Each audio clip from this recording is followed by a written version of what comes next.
Hi, I'm Sperling, and I am a mother. I have been married for 7 years, and I have a full time job in a supervisory position. I'm about to finish my master's degree, and I also wanted to open up about the fact that I was previously in psychiatric inpatient care. And I do not think that people would expect that sentence to come out of my mouth, but it's true. And as we come to the end of Mental Health Awareness Month, I wanted to talk a little bit about that experience and to help destigmatize going inpatient when you need to. Because the reality is, I'm in a really good spot right now, but I wasn't a few months ago.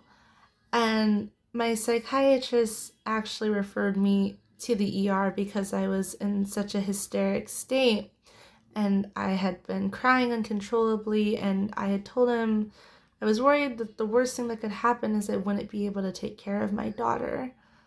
That being said, I have a very good support system and they would have helped me, but that's what provoked me being sent to the ER, where they then referred me to inpatient because it was very clear I needed a higher level of support than I was able to get in outpatient care.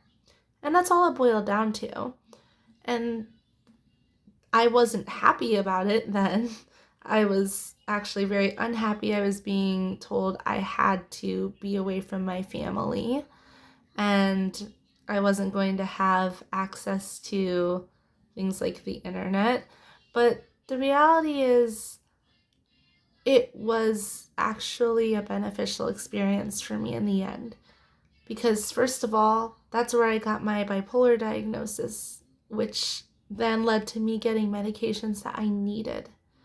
And I actually found that a lot of the people there were also just people who were kind of struggling, but otherwise were really kind.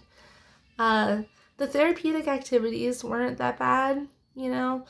I understand that your experience depends on like which ward you end up in, but I just want people out there to know that if you end up in inpatient, it's not the end of the world.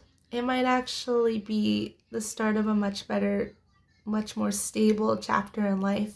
And there's no shame in that.